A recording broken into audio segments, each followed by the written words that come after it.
Top-up show Saturday. It's Caulfield Guineas Day. It's Spring Champion Stakes Day. We've got a great card at Randwick on a 6-metre rail in good weather.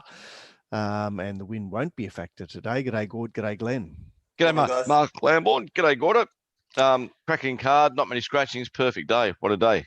Yeah, and I don't know if you've got across this Melbourne card, which fortunately we've got some stellar types. Keen Bean Azza and some two very good judges to join him in a preview. We posted that online for viewers last night. I think I'm a lot keener on the Melbourne card than they are. Oh, well, it's their thing. As Azza says, It's like Christmas Day for him. I must say, I remember going to Caulfield Guineas Day in 2010. You remember that ring, Glenn, outside? Yeah. Fantastic. Doesn't look like that anymore, obviously. In fact, you probably can't even go to the races. So that's another matter, but still the fields are pretty good. And before we get on to Randwick, Gord, Hungry Heart down in Melbourne with H. Bowman on board, backing up. Are you a player or not? Probably. It definitely deserves to be favourite. The Sydney form's better than the Mexican form, but the horse is getting a little bit of a pattern of reputation. Yes, coming second as favourite. So. Over the years, Gord, we've seen some really great horses go to Caulfield and great Sydney horses go to Caulfield and not perform, but definitely seen them get on the wrong leg down there. This horse is a prototype for getting on the wrong leg the way it moves. Okay, interesting. All right, fascinating. Ollie Kirk, go on. Yeah, it's just one thing. Like, this is the time of the year for the Melbourne Carnival where the Sydney form dominates. I know it's very potent early carnival in Melbourne. Yes. So Bowman and the Sydney jocks going down there, is that it? They're just down there for a month? Well, they'd have to stay for... Well, they can't come back. Well, they'd have to do 2 weeks quarantine. Yes, so he's not riding in the Everest. No, he didn't get a ride. He didn't get a ride, remember? But I just thought then, if you go down, then you're there. Yep. Might suit a lot of them getting away from all their missuses, but I'm just saying it's like there's no flying back and forward. No. Is there? No. No. Borders are closed. Yep. Well, they're not closed enough to prevent them from getting there. But anyway, Ollie Kirk versus Tag. I've just been informed that you actually can drive down and drive back if you're by yourself. That makes sense too. What do you mean? What you stay in your car so you don't come in contact with anybody? You don't get out of your car. But you don't get out of your car. Oh, I don't know. Fucking who knows? Yeah. Although your informant is pretty sharp. Yeah. And sharper than us. Anyway, Ollie Kirk's taking his Golden Rose form down to the Caulfield Guineas against Tagaloa and Co. I guess that's another interesting clash.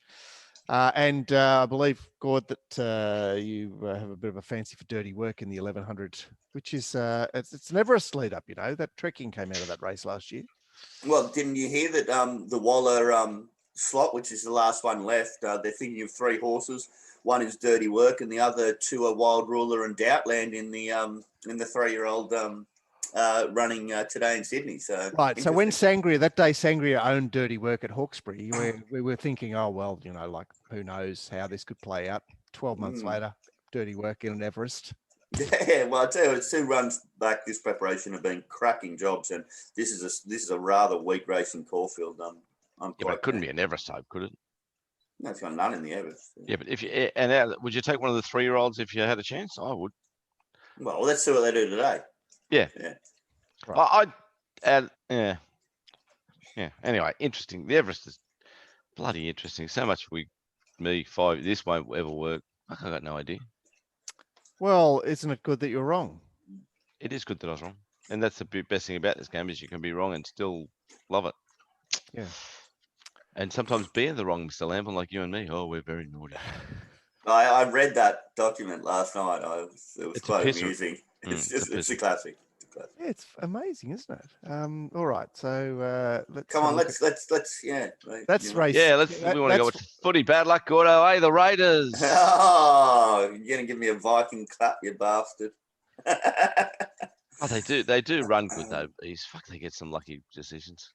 Well, Canberra were running good last night, I thought. Oh, I thought the other way. That last try they scored, wasn't that a forward pass just to that? Oh, from Keary when he threw it wide. No, the little pass to Teddy to score. Oh, okay. Oh no, I didn't think so. Look, this game is just so momentum orientated, and they seem to a lot of times a marginal referee's call changes momentum and changes the whole complexity of the game. So. All right, Randwick race 1, highway. There's a bit of resistance to this this form line here. Scarleo and Temple 1. Temple 1 is the overnight firmer, but Amy's Shadow has got some fans, and Obolos, who was very long odds, ex-Waller horse that won at Kembla in a very slowly run race last start. It's got some fans as well. So there's a bit of juice in this race. Scored. Yeah, I can understand the resistance to that race, the Scarleo Temple 1 race. I'm just saying that Temple 1 has a hell of a lot of upside there, so I'm not worried about the drift and just happy to still back it. Is it a bet at $5? I suppose it is, isn't it? Yeah. Anything else to add, Glenn, before we move on? Let's just bet on. All right. Well, here we go. Here's 6,700 matched on Wild Ruler. It's trading at the just into the black there, and Doubtland is keeping company.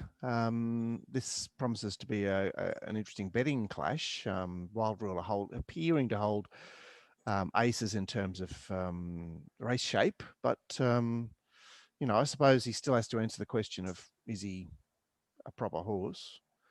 Anyway, I suppose we'll Doubtland bringing his Flemington form back here, and had a wet Randwick win before spelling. So, I can see why there'd be reasons to oppose him, especially if he's going to be giving them a big start, which he looks likely to. Anyone else want to say anything about this race, or it is what it is? It is what it is, and I think it is a good match race. I think there's obviously the 2 winning hopes, and I'm looking forward to a real dogfight. I'm looking forward to maybe one putting 4 lengths on the other either way. So I'm just excited to watch the race at this stage. I'm with 1, but I wouldn't be surprised. It's funny, I'm with 1 at this stage, but if something went wrong with the other thing in the Everest and Waller chose between these two, I'd choose Doubtland. Isn't that weird? But Doubtland's the more likely type in the Everest, simply because Wild Ruler is an on-speed horse that gets chewed up by the other on-speed horses. It's the wrong horse to go up in grade, but it's perfectly suited today. Yes. Yeah, that's what I think too. So, and also I feel Snowden are better looked after as far as like powder puffy, whereas Hawk. You know what I mean? Yeah, I know. The Peter and Paul Power Puffs. Powder Puffs. The Peter and Paul Power Puffs, and they get the job. Yeah. Anyway, I can't wait to watch the race. I expect on the lead to run 3rd, if that's saying anything, which is not. Okay.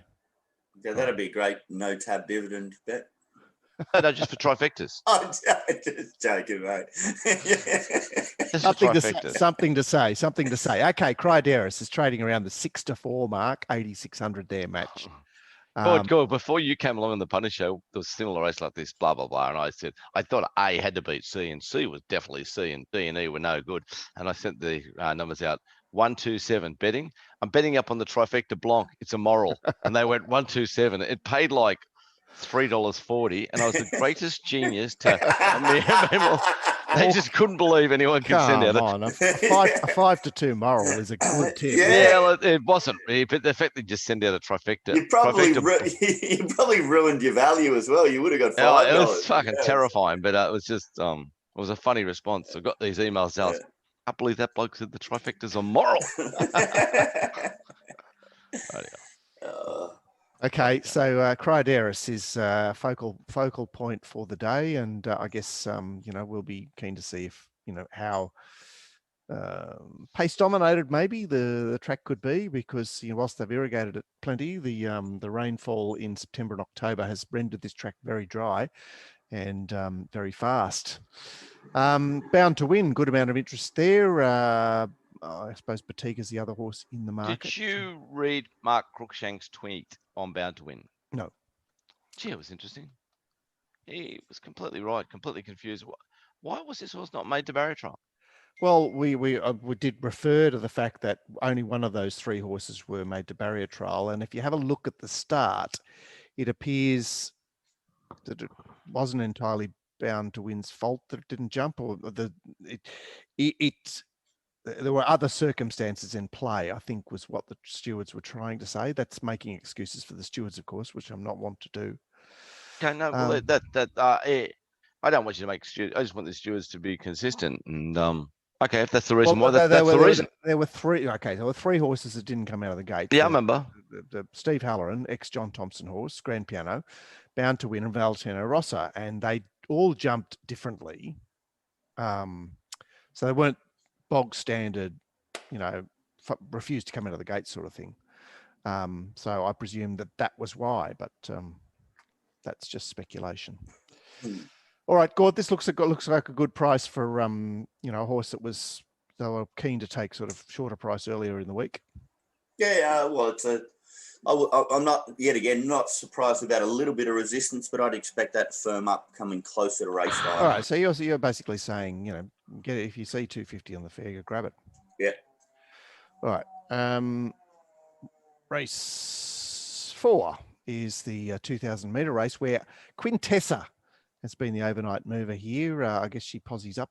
She's had the trial in between runs. It's interesting to speculate on whether the horses that went into the very fast run Entente race have got a jump on her or not. My thought is that horses coming out of building races are better off going up in grade. So, the market may speculate on the fact that Quintessa missing that race is an advantage for Quintessa. But anyway, Arcana, a bit of a resistance here. She's on the drift.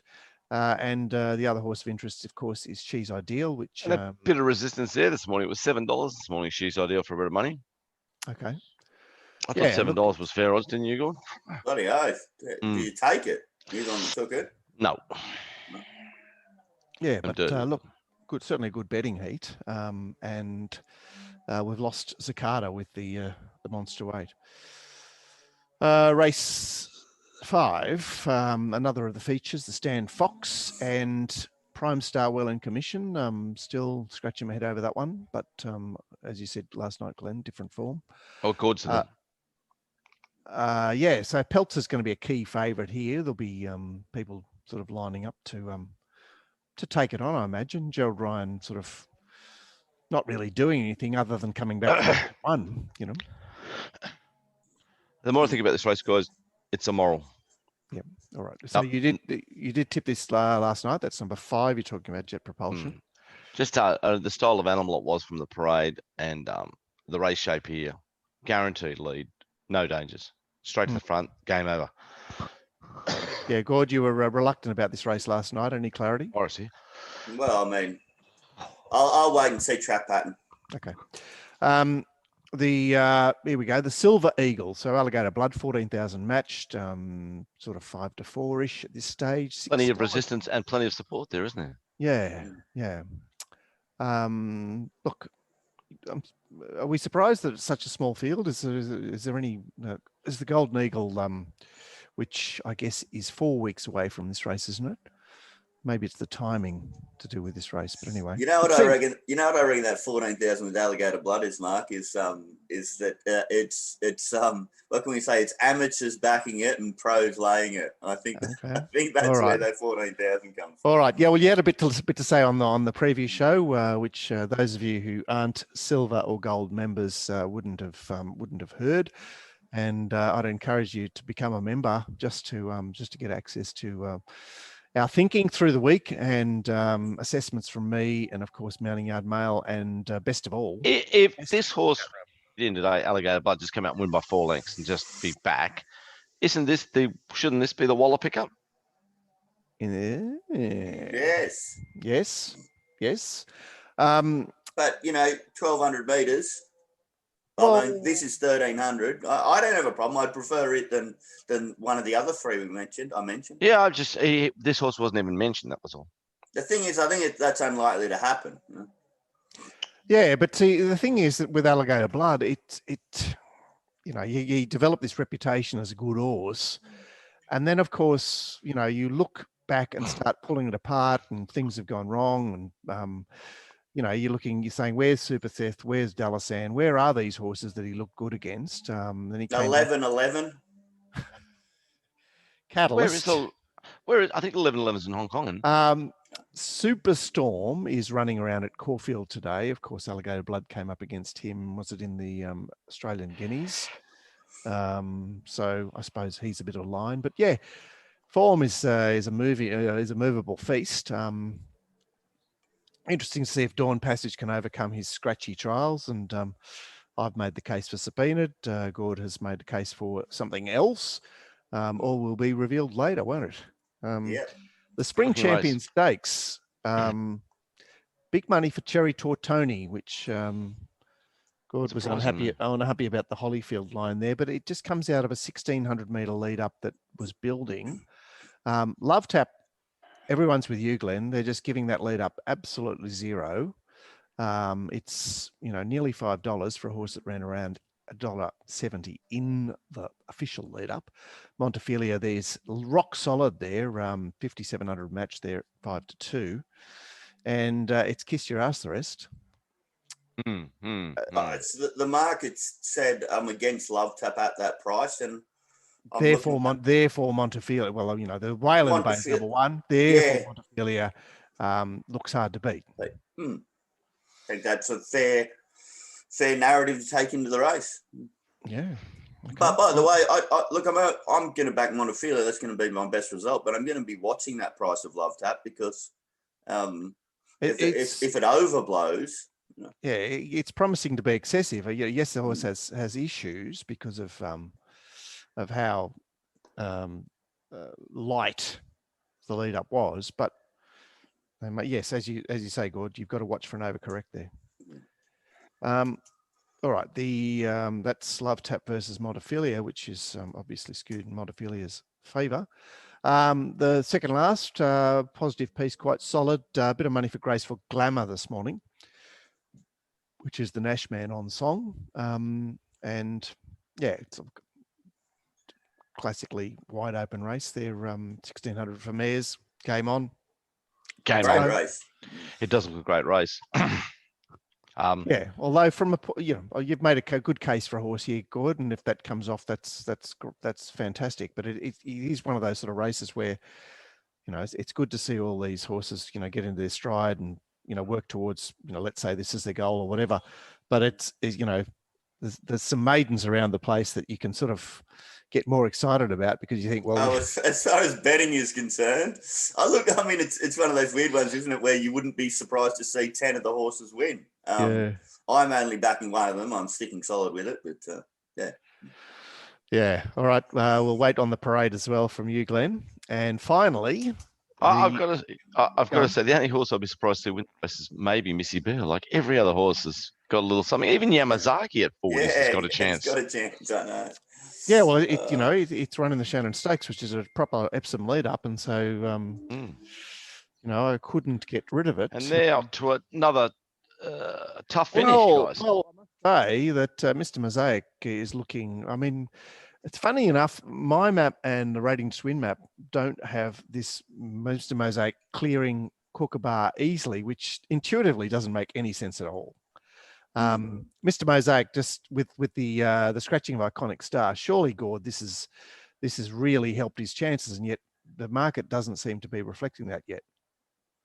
Oh, look, it's a go forward horse up in grade, Mark, which you mentioned earlier before isn't something you like. Yeah, but you need other leaders to test your up in grade status, and who are they? Well, you just suggested two mappers who have it struggling to get past Kookaburra. So, look, I think it'll lead on its ear. It's a bet.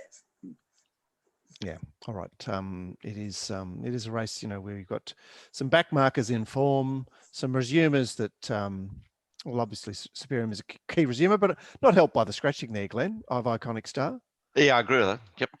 One of those annoying scratchings. You do the race and you get in your mind how this race is, and then there's a key scratching like that, and you go, well, do I have to rethink this race? And obviously you do. It's like it can happen behind the barriers when there's a key scratching and the whole race changes, but just because of the mechanics of the game, you can't have rebetting. So but it makes things different.